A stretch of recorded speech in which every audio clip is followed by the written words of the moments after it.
Bonsoir à toutes et tous, vous suivez Afrique Hebdo et je suis Prudence Agbaleti, votre guide de l'actualité du continent pour le compte de la semaine. Une semaine qui n'a pas chômé entre reconfiguration politique, crise sécuritaire, questions migratoires et défis sécuritaires. L'Afrique a une nouvelle fois montré toute la densité de son actualité. Bonne condition d'écoute à toutes et tous. Le samedi 6 juin à Diamniadio, près de Dakar, Ousmane Sonko a été élu à l'unanimité président du PASTEF lors du premier congrès national du parti. 589 voix sur 689 bulletins valides. Taux de participation 99,5%, un plébiscite sans ambiguïté. Ce congrès intervenait dans un contexte politique tendu. Sonko a été démis de ses fonctions de Premier ministre par le président Diomaye Faye fin mai avant d'être porté à la présidence de l'Assemblée nationale. Son parti a ensuite refusé d'intégrer le nouveau gouvernement de Amadou Alamine Lo, tout en garantissant qu'il ne chercherait pas à le renverser. Sonko veut désormais transformer le PASTEF.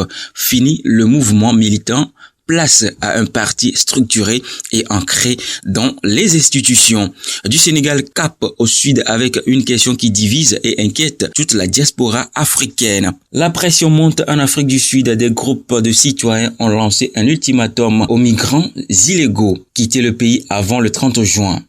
Des violences ont été éclatées dans plusieurs villes. Le Ghana a rapatrié 300 de ses ressortissants la semaine dernière. Le Mozambique déplore 5 morts. Des milliers d'autres Africains, Congolais, Rwandais, Somaliens ont fui vers Durban pour se mettre à l'abri. Face à cette situation, Ramaphosa a promis un renforcement des contrôles aux frontières et des expulsions. Plus de 450 000 interceptions à la frontière en un an. Mais il a aussi condamné toute justice populaire.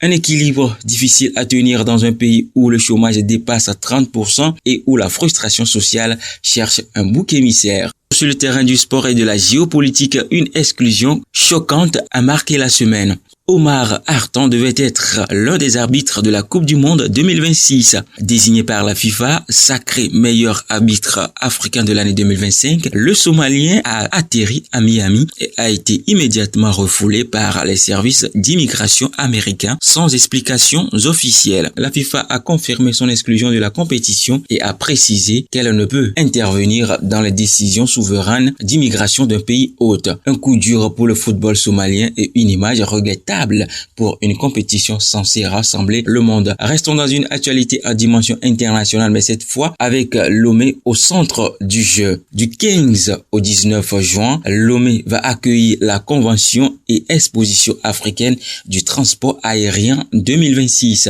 Le thème, bâtir un ciel africain plus connecté et plus durable. Au cœur des débats, la course aux hubs continentaux, Addis Abeba, Casablanca, Johannesburg, Kigali et Lomé se disputent le statut de plaque tournante du transport aérien en Afrique. Lomé a des atouts, une position géographique favorable sur le golfe de Guinée, un aéroport modernisé et Sky Airlines comme compagnie régionale de référence. Mais un hub, ce n'est pas que du béton, c'est aussi des régulations fluides, des coûts compétitifs et des accords entre États. C'est précisément ce que cette convention va tenter de faire avancer dans le cadre du marché unique du transport aérien africain porté par l'Union africaine. Quittons le ciel pour un sujet de géopolitique aux confins de la Corne de l'Afrique. Le Somaliland, territoire autoproclamé indépendant de la Somalie depuis 1991, non reconnu internationalement, vient d'ouvrir un nouveau bureau de représentation à Taïwan, renforçant un partenariat né en 2020. Les deux entités partagent la même situation, non reconnue par les grandes puissances sous pression de voisins qui contestent leur existence. Pour Taïwan, c'est un ancrage africain précieux. Pour le Somaliland, c'est une visibilité politique et économique rare. Pékin et Mogadiscio ont protesté sans grande surprise. Direction le Mali avec une information qui illustre la montée des tensions entre les autorités et les groupes armés djihadistes. Le groupe djihadiste Jnim, branche sahélien d'Al-Qaïda, a annoncé offrir 2 millions d'euros à quiconque fournirait des informations permettant de localiser le président de la transition malien, Assimi Goïta.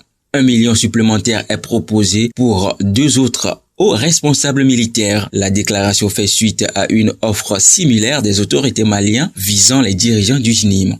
En avril, des attaques attribuées au groupe avaient coûté la vie au ministre malien de la Défense, un signal de la montée en puissance des djihadistes dans le nord du pays. Ce contexte sécuritaire tendu au Sahel était précisément au cœur d'un grand débat d'experts cette semaine. À Rabat, le think tank marocain Policy Center of the New South a tenu la 10e édition de sa conférence annuelle sur la paix et la sécurité en Afrique. Le sujet central, l'émergence de l'Alliance des États du Sahel, Mali, Burkina Faso, Niger, qui ont claqué la porte de la CEDEAO en 2024. 2 visions s'affrontent.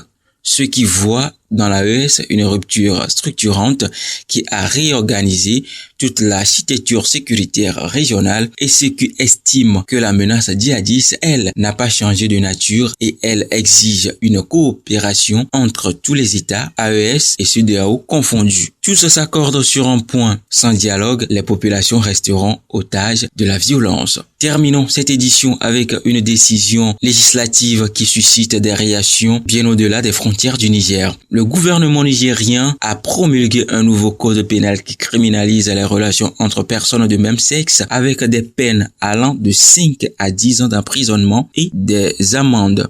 Adoptée en février, la loi n'avait pas fait l'objet d'une large communication publique. Elle s'inscrit dans une série de mesures restrictives prises ces dernières années par les autorités de Niamey qui invoquent les valeurs culturelles et sociales du pays. Le texte sanctionne également toute structure associative liée aux personnes LGBTQIA+. Mesdames et messieurs, c'est tout pour Afrique Hebdo. Merci de nous avoir suivis. Je suis Prudence Agbaleti. Bonne semaine à toutes et tous et rendez-vous la semaine prochaine. D'ici là, portez-vous bien.